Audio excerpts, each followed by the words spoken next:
Hello and welcome to the Our Lady of Fatima podcast.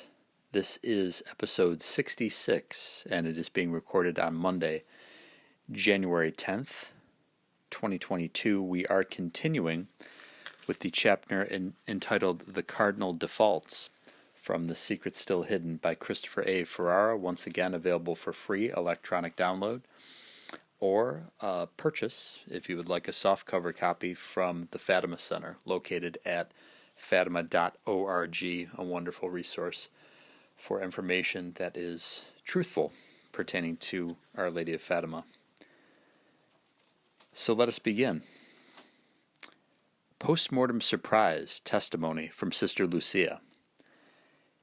In the remainder of his discussion of the issue of a text of the secret in the papal apartment, Bertone offers another evasion, combined with a surprising new statement posthumously attributed to Sister Lucia. Two things I know, that in the memory of those who have managed the archive, there has never existed two envelopes, but only one envelope.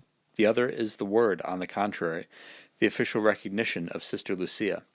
This is the third secret, and it is the only text? Yes, this is the third secret, and I have never written other. The most hardened Fatimists, I am thinking of those who revolve around Father Nicholas Gruner, remain disappointed. Before we discuss Bertone's newly introduced quotation of Sister Lucia, which appears nowhere in the previous 7 years of the official account, we must pause to consider the careful wording of his repeated evasion that in the Holy Office archive there was only one envelope in the memory. The memory of who, exactly? Of those who have managed it. Once again, Bertone knows full well that the text in the Holy Office archive is beside the point. But notice the qualifier that precedes his statement, two things I know, followed by the two things Bertone knows. That is, Bertone does not know because he chooses not to know.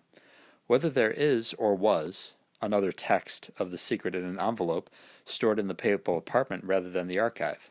He does not know this because he did not ask. Or even worse, he did ask and will not, at least not yet, tell us the answer. But, as I will discuss further in Chapter 8, it will be Bertone himself who finally reveals the existence of the second envelope, as if it had always been part of what was in the archive, suggesting that Lucia had for some reason redundantly employed two identical sealed envelopes to hold one text, even though he had never even hinted at the existence of a second envelope before.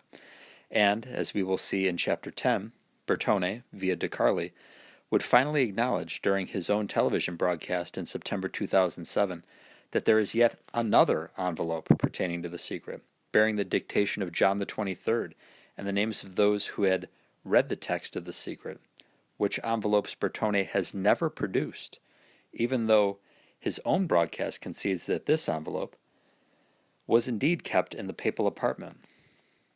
What, then, is one to make of Bertone's above-quoted declaration in Last Visionary that in the memory of those who have managed the archive, there has never existed two envelopes, but only one envelope? Clearly, if there was only one envelope in the archive, the second, never-before-mentioned envelope must have come from somewhere else, i.e. the papal apartment. Now to the posthumous surprise testimony of Sister Lucia. In the above-quoted passage, Bertone suddenly introduces, for the first time ever in this controversy, a purported statement by Lucia he somehow has failed to mention before. Yes, this is the third secret, and I have never written other. In response to the purported question, this is the third secret, and it is the only text? Where did this alleged statement come from? When does Bertone claim it was uttered? Was it during any of his 3 unrecorded interviews of Lucia? If so, was it the interview in 2000, 2001, or 2003? Who claims to have witnessed this previously unheard-of statement besides Bertone himself? As Sochi asks, why did Bertone never report such an important phrase in his official publication, Message? To which I would add, why does the purported statement not also appear in Bertone's communique concerning the disastrous post-message interview of Sister Lucia on November 17, 2001?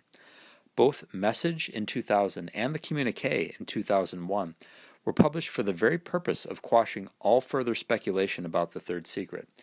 Yet we are asked to believe that a purported statement by Lucia, bearing directly on the question of a missing text, was somehow inadvertently omitted, not only from these official documents, but from any other statement by Bertone or other Vatican officials over the next 7 years, only to jump out of the top hat during an interview with Giuseppe De Carli, conveniently enough, at the very moment a living eyewitness, Capovilla, had just confirmed the existence of a missing text.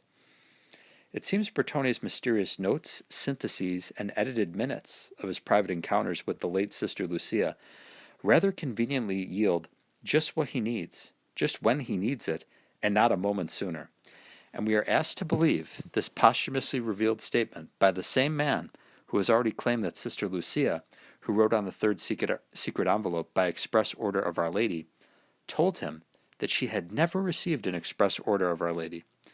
Further, as Sochi observes, we are asked to believe a new statement that now, and only now, that the seer is already dead, the prelate attributes to her.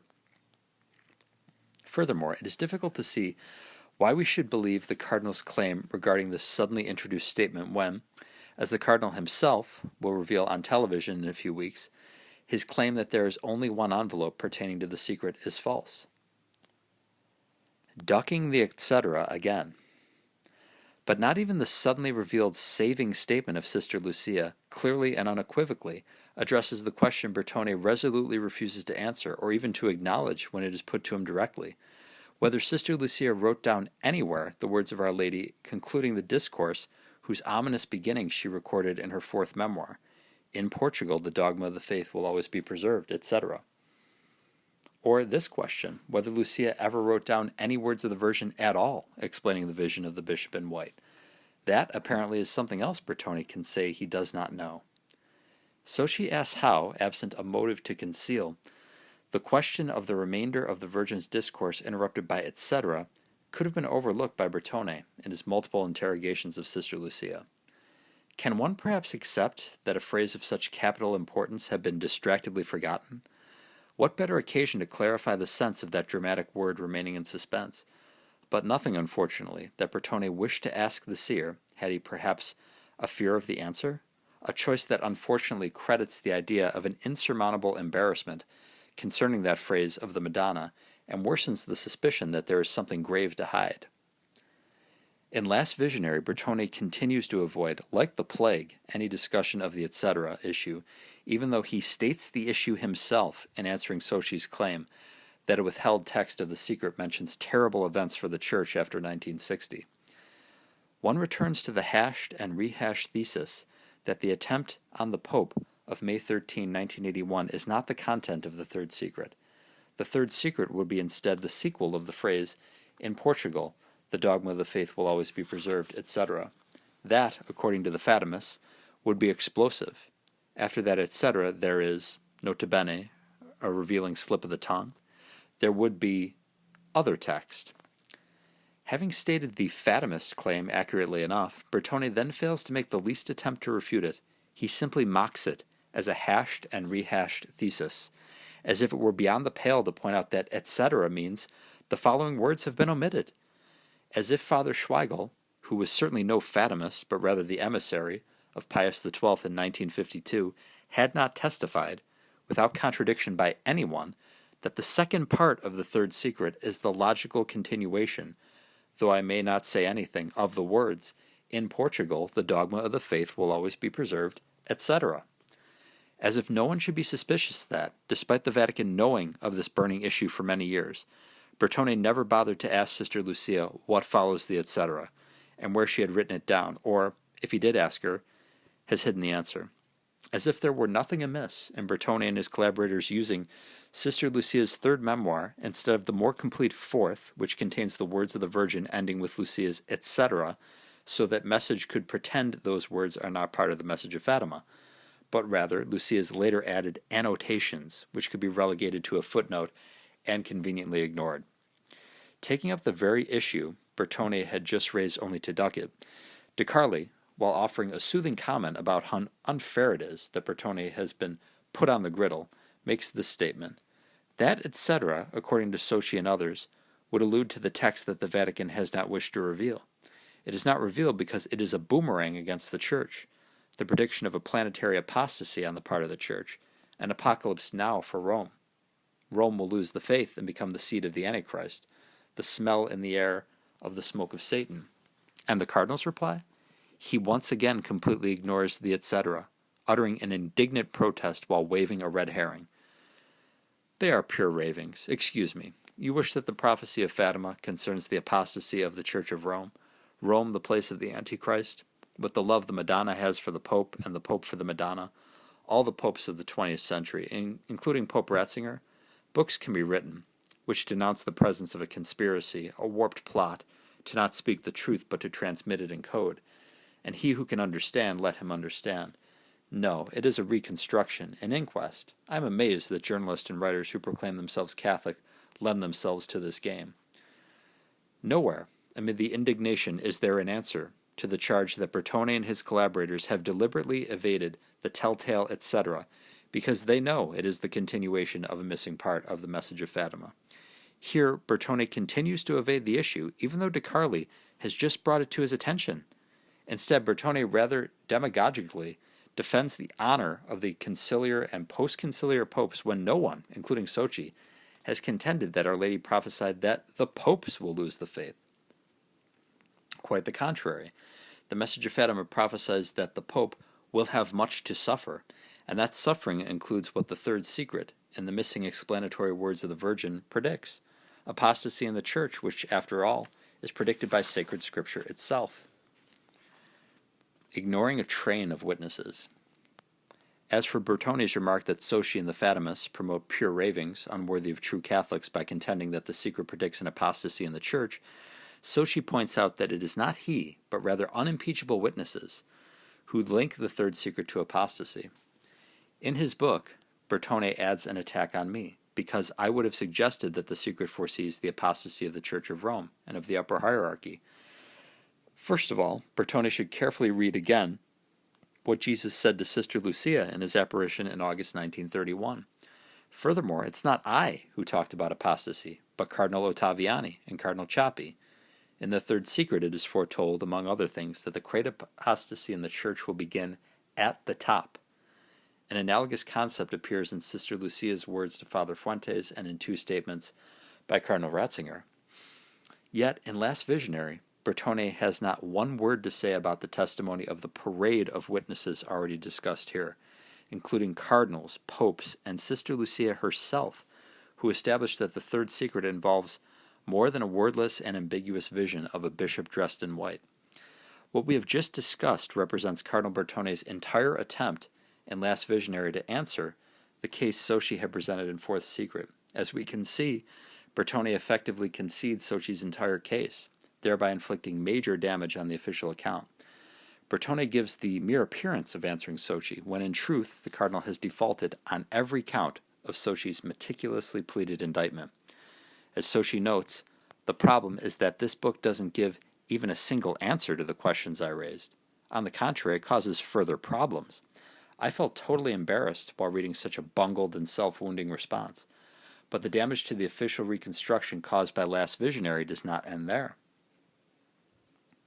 A new version of Sister Lucia's confession. In Last Visionary, Bertone presents an entirely new version of the claim he made in Message, that during an unrecorded interview of Sister Lucia, she told him that the Virgin never gave her an express order that the secret can only be opened in 1960 by the Patriarch of Lisbon or the Bishop of Leiria. For the reasons already discussed, Bertone and his collaborators were clearly intent on negating the very idea that the Virgin Mary herself linked the third secret to 1960, the year after the calling of Vatican II by Pope John XXIII. In Last Visionary, the attack on the express order of Our Lady continues. Addressing this issue, De Carli comments that on the envelope of the congregation, the one allegedly containing the vision, was written 1960. It was necessary to open it that year. It was a precise wish of Sister Lucia. That framing of the question already steers us away from the truth. Sister Lucia wrote much more than 1960 on the envelope, and what she wrote was much more than her wish. But De Carli has set up Bertone's reply. At the approach of that date, someone thought that in that year something extraordinary should happen. I asked Sister Lucia, was it the Madonna who suggested that date to indicate a deadline so precise?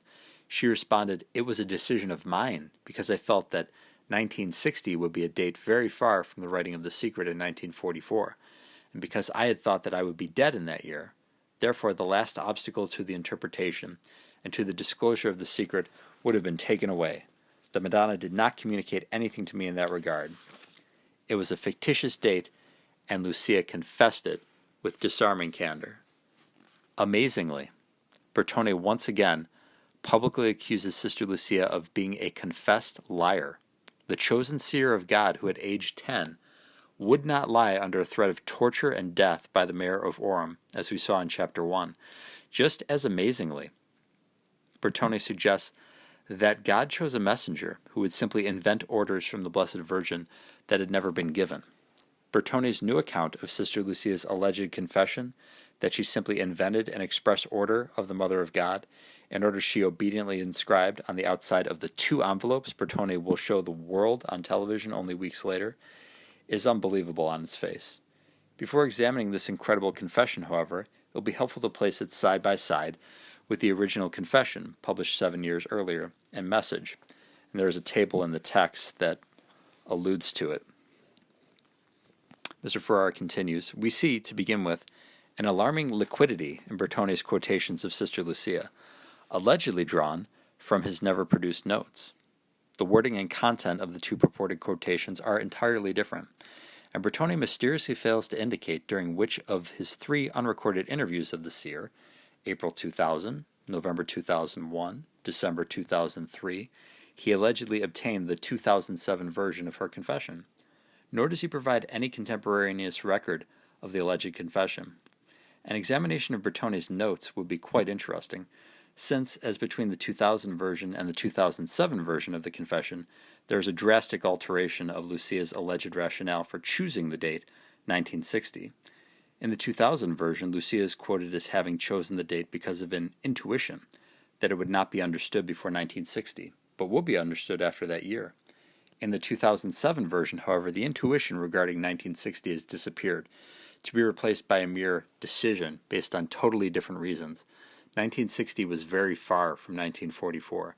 Sister Lucia thought she would be dead by 1960, and with her death, the last obstacle to revealing and interpreting the secret would be removed. The 2000 version of the confession was merely incredible, for the reasons already discussed in Chapter 4. The 2007 version, another posthumous surprise Bertone had never mentioned before, is not only incredible, but filled with nonsense that could not possibly have been uttered by Sister Lucia, unless it was the product of undue influence upon the seer. At least 6 objections present themselves. First, Sister Lucia would never, on her own, make a decision when to reveal the secret Our Lady had ordered her to tell no one except Francisco.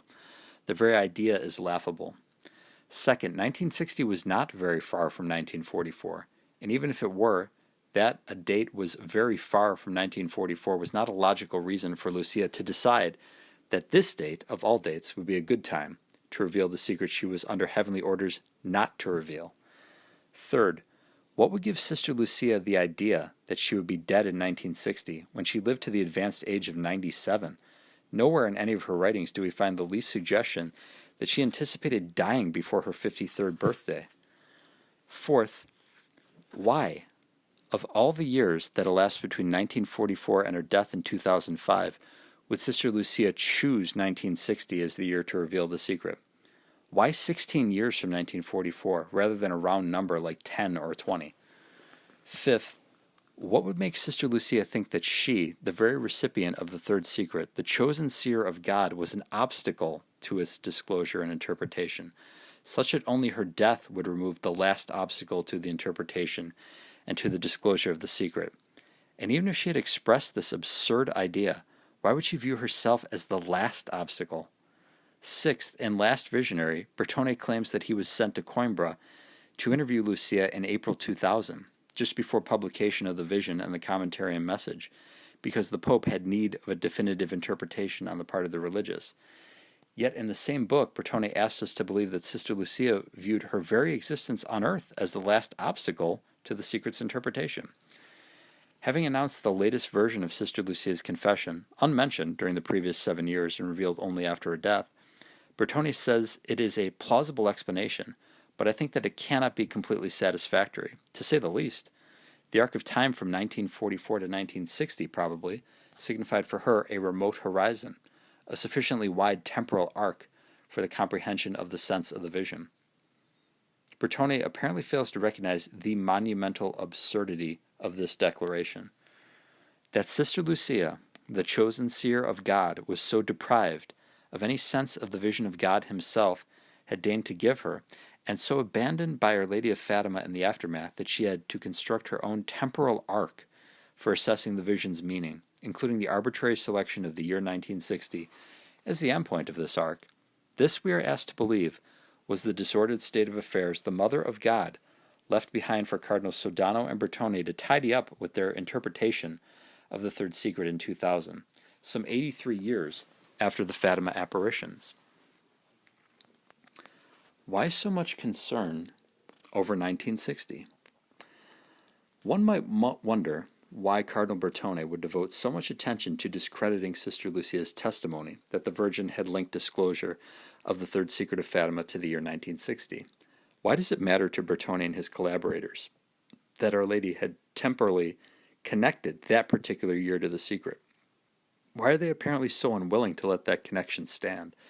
And why, as if to make it easier to convict Lucia of inventing the date, did they keep from the public the envelope, or as it would turn out, 2 envelopes, confirming precisely that connection by an express order of Our Lady?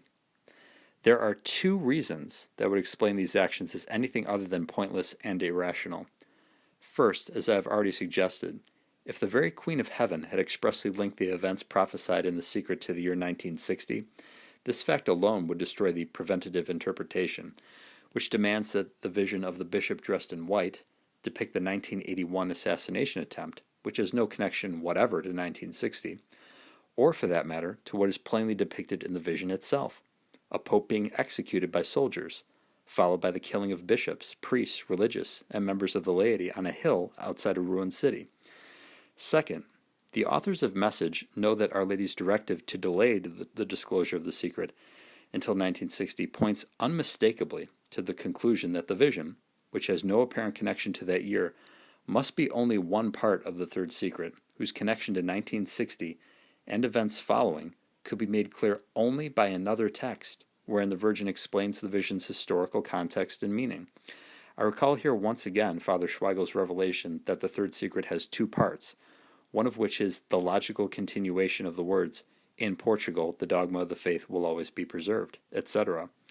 So, the express order of Our Lady had to go, only by eliminating the Virgin's temporal connection to the third secret to the year 1960, could Bertone succeed in relinking the secret to 1981, in keeping with his interpretation of the vision, while directing attention away from the fact that the vision standing alone cannot possibly be complete, as there is nothing about it which would, to recall Sister Lucia's words to Cardinal Ottaviani, be more clear, mais claro, in 1960 as opposed to, say, 1950. Thus, to defend Bertone's account, it would be essential to claim that Sister Lucia had invented the Virgin's directive. Conveniently enough, Lucia is unable to contradict Bertone today. But Catholics must ask themselves, who is more likely to be guilty of an invention here, the chosen seer of God, or a prelate intent on defending his personal position? It is opportune to repeat Sochi's observation about Bertone's unrecorded and selectively reported interviews of the seer. The sensation that arises from this management of the last witness of Fatima, this ecclesiastical self-contradiction, is of a certain brazenness and of seasonal and colorful versions of the truth, almost as if public opinion, the mass media, and the faithful did not know how to reason critically and to catch contradictions and evasive answers. A new version of Lucia's agreement with the preventative interpretation. But there is still more management of Sister Lucia to consider. Offering another posthumously revealed statement in Last Visionary, Bertone suggests, but does not actually say, that in the end Sister Lucia explicitly agreed with Cardinal Sodano's justly ridiculed interpretation of the vision of the executed bishop in white as a depiction of the failed attempt on the life of John Paul II. As Bertone now reports for the first time in this 7-year controversy, I asked her, Lucia, if she had connected the reference to the bishop dressed in white with the attack on John Paul II, if the third secret regards not only the popes, but in a quite particular way Pope Wojtyła. De Carli asks Bertone what Sister Lucia answered, and Bertone replies that she had immediately connected, as soon as it came to her knowledge, the third secret with the attempt to assassinate the Pope. Here, however, neither the alleged question nor the alleged answer is quoted, but only Bertone's characterization of what he claims was said 7 years ago. And what Sister Lucia is alleged to have said, revealed only after her death, is a distinct improvement on the version that appeared in Message. As regards the passage about the bishop dressed in white, that is, the Holy Father, as the children immediately realize during the vision, who is struck dead and falls to the ground, Sister Lucia was in full agreement with the Pope's claim that it was a mother's hand that guided the bullet's path, and in his throes the Pope halted at the threshold of death.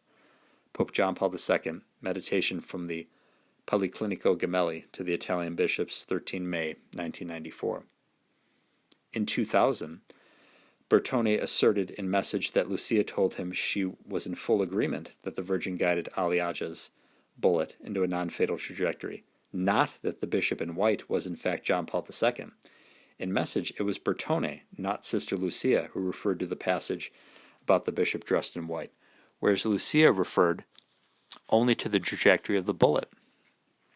By juxtaposing the two unconnected statements, Bertone had created an impression, and that is all it ever was, that Sister Lucia agreed with Cardinal Sodano's interpretation of the vision. But now, 7 years later, Bertone suddenly announces that Sister Lucia immediately connected, as soon as it came to her knowledge, the third secret, with the attempt to assassinate the Pope. Yet this news appears nowhere in Bertone's more contemporaneous account and Message, his communique concerning the alleged post-Message interview in November 2001, or in any other statement by Bertone before publication of Last Visionary.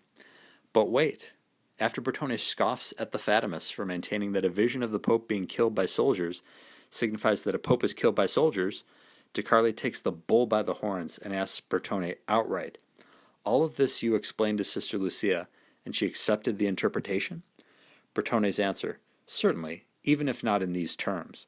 She insisted on the force of prayer and on the conviction, like granite, that the hearts of Jesus and Mary cannot be deaf to our supplications." In other words, no. When asked a direct question, Bertone was forced to concede that Sister Lucia did not actually agree that the Pope in the vision is John Paul II, and if she did not agree, then she could not have believed that the third secret relates entirely to 20th century events culminating in the 1981 assassination attempt. Yet another disaster. I could go on for many more pages, but it is time to stop, for the point has been made. Last Visionary is another disaster for Bertone and the Vatican. What Bertone seriously maintains was an operation of transparency in May, June 2000 is shown by his own book to be what Socci had already proven it to be, a cover-up. The worst-case scenario has unfolded for the Vatican. Bertone joined issue with Antonio Socci but failed to answer him on the merits, thereby conceding Socci's case, and still worse, embroiled himself in even more contradictions and implausible contentions than before.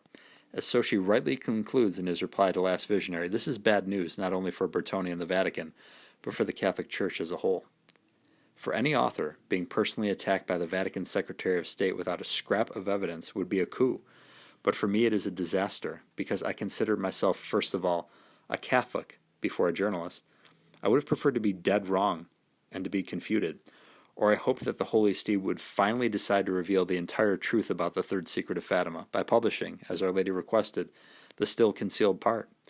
Otherwise, I would have preferred to be ignored, snubbed, boycotted. But the only mistake, the only thing to avoid, is exactly what Bertone did, presenting himself publicly without answering anything and, rather, adding disastrous new revelations for him and for the Vatican. Yet Bertone had refused to admit the slightest problem with the official reconstruction he so indignantly defended in Last Visionary, a reconstruction that leaks water from every part. Instead, Bertone complains of those, such as Socci, who refuse to accept, as Bertone would have it, that the prophecy is not open to the future, it is consigned to the past.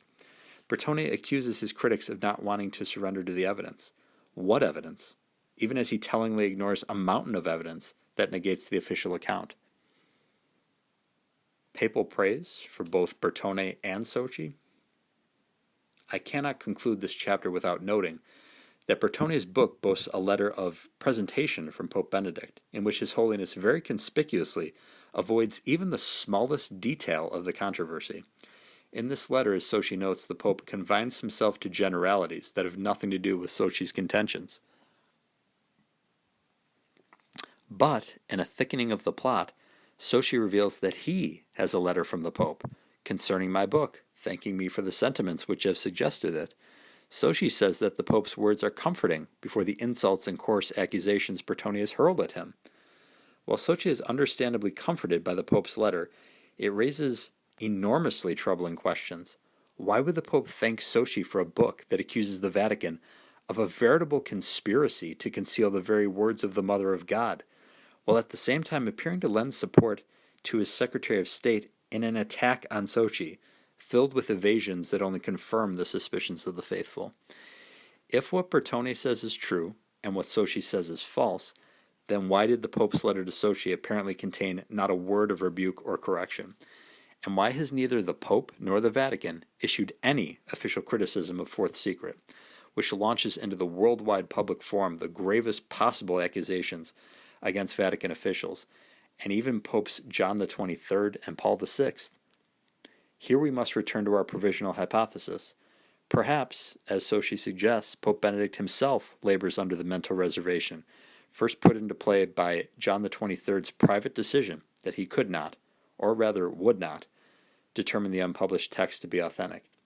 Just as Pope John privately, but without any authoritative judgment, deemed the secret inapplicable to the years of my pontificate, evidently because it warns of an ecclesial and planetary catastrophe he regarded as inconceivable and at odds with his personal optimism, so also certain members of the Vatican apparatus since then have privately concluded that the missing text is not authentic, because it constitutes a profoundly negative heavenly commentary on the state of the Church and the world on their watch. To recall Soci's observation, Pope John's initial dismissal of the secret weighed like a boulder on his successors. Benedict and the Vatican apparatus, then, would have inherited a veritable legacy of privately regarding the unpublished text as impossible to accept, and thus, conveniently enough, consider the text to be the mere thoughts or annotations of Lucia, rather than authentic words of the Blessed Virgin. From which premise it would be easy for them to rationalize the unpublished part of the secret as non-existent.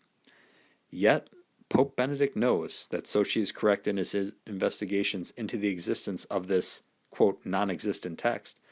Thus the Pope, under the posited mental reservation, to which he had committed himself as Cardinal Ratzinger, co-author of Message, would be able to lend his name informally to Bertoni's denials, which are not really denials, while also acknowledging the validity of Soci's work. And in the process of lending his name to Bertoni's work, while also expressing gratitude to Soci for his work, the Pope would not himself be admitting or denying anything, unlike Bertoni and his collaborators. It is hard to see another explanation for the Pope's personal letter of appreciation to Soci regarding a book that indicts Vatican prelates for covering up part of the third secret of Fatima. What a mystery there is before us. As Soci says, it is the greatest mystery of the 20th century, a mystery that is only intensified during the first 7 years of this century, a mystery that only a few weeks after the publication of Bertoni's last visionary could not have been more intense, as Bertoni made an unprecedented television appearance in an effort to shore up the crumbling official account. Let us conclude by honoring the Blessed Virgin Mary and Saint Joseph. In nomine Patris et Filii et Spiritus Sancti. Amen. Ave Maria, gratia plena, Dominus tecum, benedicta tu in mulieribus, et benedictus fructus ventris tui, Iesus. Sancta Maria, Mater Dei, ora pro nobis peccatoribus, nunc et in hora mortis nostrae. Amen. Prayer to Saint Joseph for a Soul in Purgatory, by Father Donald Calloway. Saint Joseph, reigning in heaven with Jesus and Mary, intercede for the souls in purgatory. Today in particular I ask you to turn your gaze to the soul who is most forgotten in purgatory. This soul longs to see the face of God, O good Father. Ask the Holy Trinity to take this soul to the glory of heaven today. Remember me, Saint Joseph, when I die. I beg you to be prompt in delivering me from purgatory so that I can see you, Jesus, and Mary face to face. Amen. Virgo potens, ora pro nobis, Sancti Joseph, terra daemonum, ora pro nobis. In nomine Patris et Filii et Spiritus Sancti. Amen. Thank you so much for listening to this episode of the Our Lady of Fatima podcast. Please share it with your family and friends, and join us next time. I am your host, Terrence M. Stanton. Goodbye, and God love you.